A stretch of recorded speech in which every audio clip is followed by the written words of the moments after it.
Assalamualaikum warahmatullahi wabarakatuh. Kami dari kelompok 4 ingin menyampaikan kepada teman-teman sekalian apa itu jenis-jenis patologi dan contoh kasus dalam etika. Sebelumnya kami ingin memperkenalkan diri. Nama saya Muda Sedang Samudra Pasai. Nama saya Muhammad Aulia Fahmi. Saya Aulia. Baik, berikut penjelasan yang kami paparkan. Pada video kali ini kami akan membahas tentang patologi dalam etika, khususnya dalam kehidupan birokrasi dan pelayanan publik.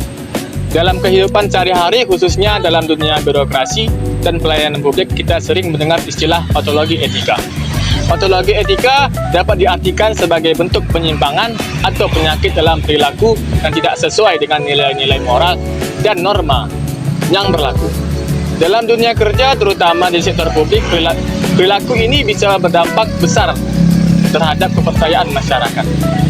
Jika etika tidak dijalankan dengan baik, maka akan muncul berbagai masalah seperti ketidakadilan, penyalahgunaan kekuasaan, hingga kerugian bagi masyarakat. Oleh karena itu, penting bagi kita untuk memahami apa saja bentuk patologi dalam etika agar kita bisa menghindarinya. Baik, kita masuk ke beberapa jenis patologi dalam etika. Salah satu bentuk patologi yang paling sering terjadi adalah korupsi. Korupsi merupakan tindakan penyalahgunaan jabatan untuk keuntungan pribadi.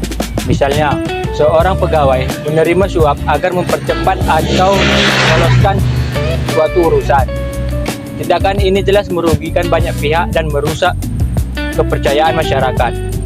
Korupsi merupakan tindakan penyalahgunaan jabatan untuk kepentingan pribadi, seperti menerima suap agar suatu urusan dipermudah. Tindakan ini sangat merugikan negara dan masyarakat. Yang kedua adalah kolusi, yaitu kerjasama tidak sehat antara pihak-pihak tertentu untuk mendapatkan keuntungan. Contohnya, dalam proyek pemerintah, panitia hanya memilih perusahaan tertentu tanpa proses yang adil. Selanjutnya adalah nepotisme.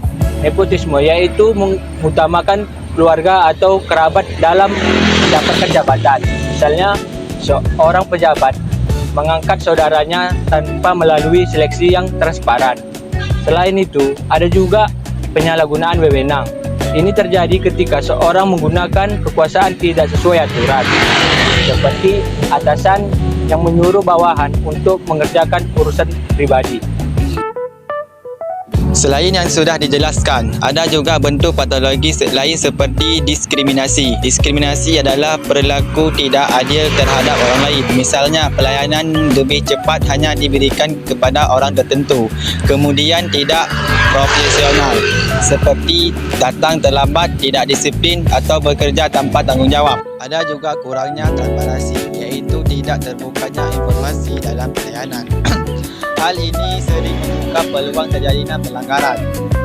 Dan yang terakhir adalah pungutan liar atau pungli, yaitu meminta biaya tambahan di luar ketentuan resmi. Sebagai penutup, dapat kita disimpulkan bahawa patologi dalam etika merupakan perilaku yang harus dihindari karena dapat merusak sistem dan menurunkan kepercayaan masyarakat.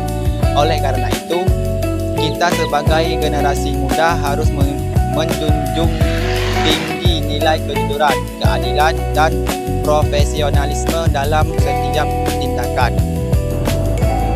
Di kehidupan sehari-hari, etika sebenarnya terlihat dari hal-hal sederhana, misalnya ketika seseorang datang ke kantor pelayanan,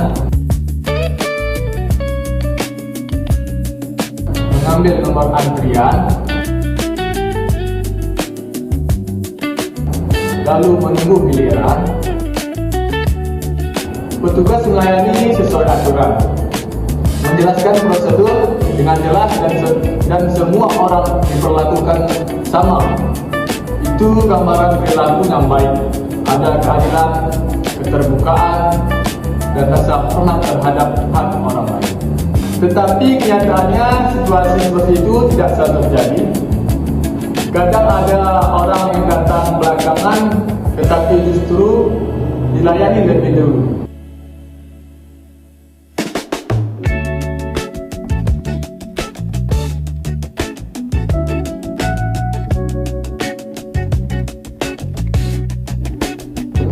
Karena kenal dengan petugas, orang-orang orang lain yang sudah antri lebih lama hanya bisa melihat dan merasa dirugikan. Inilah gambaran sederhana dari diskriminasi dan nepotisme. Ada juga kasus ketika masyarakat datang mengurus dokumen, lalu diberitahu bahwa prosesnya bisa lebih cepat kalau ada uang tambahan. Walaupun mungkin jumlahnya tidak besar, tindakan seperti ini tetap termasuk pungutan liar. Dampaknya nyata, masyarakat merasa aturan tidak berlaku sama untuk semua orang atau masyarakat. Contoh lain yang sering ditemui adalah petugas yang datang terlambat, bekerja sambil bermain ponsel,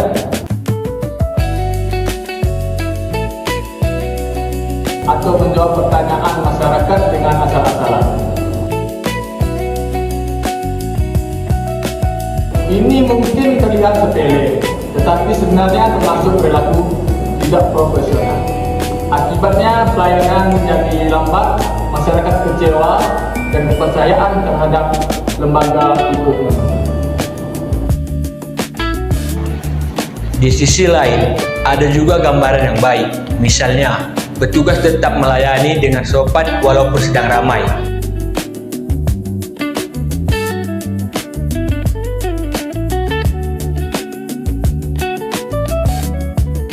Menjelaskan syarat dengan jelas.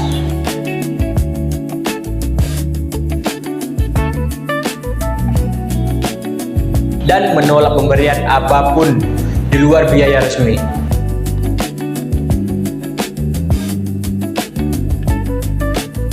Sikap seperti ini menunjukkan integritas. Mungkin tidak selalu terlihat besar, tetapi justru hal seperti ini yang membuat masyarakat merasa dihargai. Dari contoh-contoh tadi, terlihat bahwa patologi etika bukan hanya soal kasus besar seperti korupsi. Kadang justru dimulai dari kebiasaan kecil yang dianggap seperti mendahulukan kenalan, tidak disiplin atau tidak transparan. Karena itu, untuk ke depan, perbaikan tidak cukup hanya dengan aturan tertulis.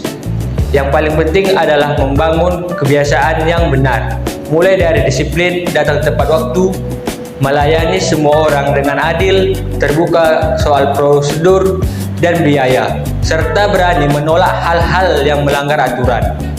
Kalau kebiasaan ini harus terus dijaga, pelayanan publik akan terlihat adil, masyarakat lebih percaya, dan lingkungan kerja juga menjadi lebih sehat.